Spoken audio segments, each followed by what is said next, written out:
Hello मेरी बच्चा party, क्या हालचाल है? हो बढ़िया। स्वस्थ और मस्त हैं आप सभी। तो आज बारी है अपनी पार्लियामेंट के कंपोजिशन के बारे में जानने की कि कौन कौन पार्लियामेंट में इंक्लूड होता है ना। कैसे बनती है पार्लियामेंट हमारी। पहले मैं आपको पिक्चर दिखाता हूँ। देखो, ये दो सदन हैं हमारी पार्लियामेंट के और दोनों के पिक्चर आपके सामने है। ठीक है, एक इनमें से एक है लोकसभा और एक इनमें से है राज्यसभा। ठीक। ये दो सदन हमारे होते हैं और इसके साथ होते हैं राष्ट्रपति। इन तीनों को मिलाकर बनती है संसद। तो पढ़ते हैं ज़रा कि Indian parliament is composed of the president and to houses. President यानी कि भारत के राष्ट्रपति, एंड टू हाउसेस और दो हाउसेस, जिसमें से एक लोकसभा होती है और एक राज्यसभा होती है। लोकसभा का दूसरा नाम है हाउस ऑफ पीपल और लोअर हाउस। तो हाउस ऑफ पीपल लोकसभा को इसलिए बोला जाता है क्योंकि बच्चे इसमें वो मेंबर आकर के बैठते हैं जो हम चुनते हैं। ठीक है, हमारे चुने हुए रिप्रेजेंटेटिव यहाँ आकर बैठते हैं जिन्हें हम एमपी बोलते हैं। क्या बोलते हैं? एमपी बोलते हैं। ठीक है, ये हम चुनते हैं और ये आके लोकसभा में बैठते हैं। अब दूसरा नाम है इसके नीचे राज्यसभा। राज्यसभा मतलब काउंसिल ऑफ स्टेट्स, इसे हम बोलते हैं अपर हाउस। ये कभी डिसॉल्व नहीं होता। 1/3 मेंबर इसके हर साल क्या होते हैं बच्चे? हर साल रिटायर होते हैं 1/3 मेंबर। ठीक है, और इनका जो टोटल टर्म होता है वो 6 ईयर्स का होता है, जबकि लोकसभा के जो मेंबर्स होते हैं उनका कार्यकाल 5 वर्ष का होता है। ध्यान रहेगा। ठीक है। अब राज्यसभा इसका नाम क्यों है बच्चे? तो राज्यसभा इसका नाम इसलिए है क्योंकि इसमें जो भी सांसद होंगे, पहली बात तो आप इनको चुनते नहीं हो, इनडायरेक्ट इलेक्शन होता है इनका। सिंगल ट्रांसफरेबल वोट सिस्टम से इनका इलेक्शन होता है, इनका चुनाव होता है। और इसमें जो मेंबर होते हैं वो राज्यों की पॉपुलेशन के अकॉर्डिंग होते हैं, इसलिए इसका नाम है राज्यसभा। राज्य की पॉपुलेशन कितनी है उसके हिसाब से वहाँ पर जो है राज्यसभा की सीटें होती है, राज्यसभा सांसद के चुनाव होते हैं। ठीक है, उसमें से चुना जाता है, जिसमें आपका कोई रोल, यानी आपका और मेरा कोई रोल नहीं होता। सामान्य जनता का इसमें कोई रोल नहीं होता है। ठीक है, बात ध्यान रहेगी। ओके, तो this structure was with two house is called the by cameral. By cameral system इसको बोला जाता है। बाई मतलब टू और कैमरल मतलब हाउसेज या चैम्बर। ठीक है, तो ये लोकसभा है इस साइड वाला और ये है हमारा राज्यसभा। ये हमारी नई जो पार्लियामेंट बिल्डिंग है उसका अंदर का दृश्य आपको दिख रहा है इसमें। ठीक है। चलो, प्रेस गैलरी से लिया गया है पिक्चर। अच्छा, ये देखो बड़ा प्यारा सा टॉपिक दिया है जिसको मैं नहीं मिस करूंगा। इसमें लिखा भी है डोंट मिस आउट, है ना। We are aware that several aspects of the Indian constitution were drawn from the constitution of the other countries. ठीक है, अब जो इंपॉर्टेंट बात हो रही है वो ये है यहाँ पर पार्लियामेंट्री सिस्टम की। तो पार्लियामेंट्री जो सिस्टम है वो हमारे ब्रिटेन के पार्लियामेंट्री सिस्टम से इंस्पायर्ड है। ठीक है, बस थोड़े से चीज़ें थोड़ा सा चेंज है। तो जो ये वाला प्रावधान है, क्योंकि हमारा जो संविधान है ना बच्चों, उसको उधार का थैला कहते हैं।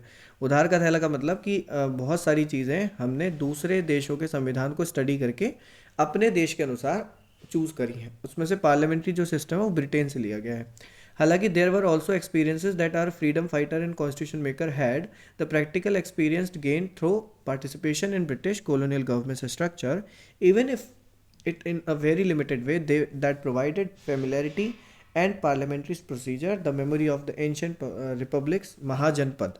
एंशियंट रिपब्लिक जो आपने 6th 7th में पढ़ा होगा, जिनके बारे में जैसे महाजनपद बोलते हैं, विलेज पंचायत बोलते हैं, ये सारी चीज़ों को इसमें मेंशन किया गया है।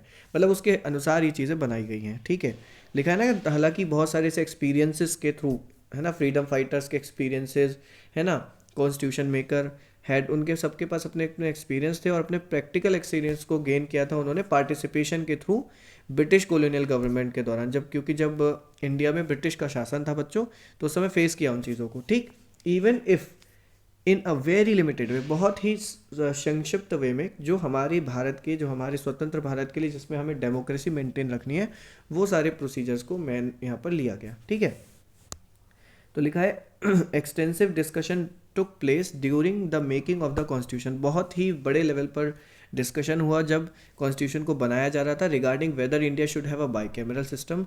ये मतलब इस मुद्दे पर कि क्या इंडिया को बाइकैमरल सिस्टम में रखा जाएगा, यानी कि उसके दो सदन होने चाहिए।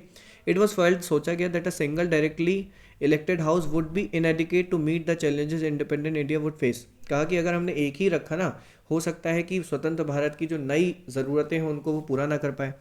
In the spirit of federalism, फिर बात थी संघवाद की, फेडरलिज्म की। संघवाद, यहाँ पर फेडरलिज्म का मतलब है डिवीजन ऑफ पावर से। इट वॉज फेल्ट, ऐसा सोचा गया that the council of states, the Rajya Sabha, जिसको हमने राज्यसभा बोला, कि उसकी ज़रूरत है ताकि फेडरलिज्म मेंटेन रहे। The composition and the process of election of the Rajya Sabha were also designed to be different. किस तरीके से राज्यसभा का कंपोजिशन होगा, उसको बनाया जाएगा, क्या उसका इलेक्शन रहेगा, उसको भी अलग से डिज़ाइन किया गया। ठीक है। India practices federalism. इंडिया क्या फॉलो करता है? फेडरलिज्म को फॉलो करता है, जो मैंने आपको बताया संघवाद, जिसका मतलब है शक्ति का बंटवारा। Which is form of government. वो एक ऐसी सरकार है where power is distributed between the central and state as well the local government. जिसका मतलब ये है पावर को डिस्ट्रीब्यूट किया जाएगा सेंट्रल गवर्नमेंट, स्टेट गवर्नमेंट और लोकल गवर्नमेंट के बीच में, क्योंकि हमारे यहाँ 3 टायर ऑफ सिस्टम है गवर्नमेंट का। 3 तरह की सरकार हमारे भारत में एग्जिस्ट करती हैं। सेंट्रल गवर्नमेंट जिसमें जिसके हेड जो होते हैं वो प्राइम मिनिस्टर होते हैं, मतलब कह सकते हैं कि रियल हेड कह सकते हैं, जो पावर का रियली मतलब वास्तविक रूप से इस्तेमाल करते हैं, वो पीएम होते हैं। नॉमिनल हेड जो होते हैं वो हमारे प्रेसिडेंट होते हैं। इसी तरह से स्टेट लेवल पर बच्चों जो नॉमिनल हेड होते हैं वो गवर्नर होते हैं, राज्यपाल होते हैं, और जो शक्तियों का वास्तविक रूप से उपयोग करते हैं वो सीएम होते हैं, यानी कि चीफ मिनिस्टर होते हैं। ठीक है। This system help to keep the balance between national unity and the local interest. इस सिस्टम ने क्या करा, एक बैलेंस, एक संतुलन बनाए रखा नेशनल यूनिटी यानी कि जो राष्ट्रीय एकता है उसके बीच, और लोकल इंटरेस्ट, जो लोकल लेवल पर लोगों का इंटरेस्ट है, जो उनके हित हैं, उनको बनाए रखने में जो संतुलन था उसको बनाए रखा गया। अब इसकी फंक्शनिंग कैसे होती है इस पर बात हम नेक्स्ट लेक्चर में करेंगे, लेकिन मैं आपको एक चीज़ दिखा दूँ, वो है पोंगल। ठीक है। ये जो पोंगल है ना बच्चों, हमारा जो लोकसभा, आपको दिखाता हूँ, ये जो हमारा लोकसभा है, ठीक है, if I can show you, यहाँ पर शायद नहीं दिख रहा, इसके ही राइट साइड में इसको लगाया गया है।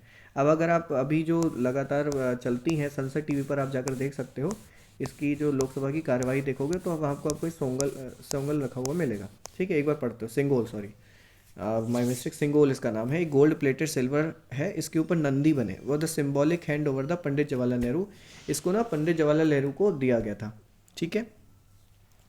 द फर्स्ट प्राइम मिनिस्टर, जो भारत के पहले प्रधानमंत्री बने थे 14 अगस्त 1947 को। Occasion of Indian independence as a powerful symbol to mark the transfer of power. शक्ति के स्थानांतरण का जो सबसे बड़ा चिन्ह था, सबसे बड़ा प्रतीक था, उसके रूप में ये चीज़ प्रधानमंत्री को दी गई थी। It is now place near the speakers chair.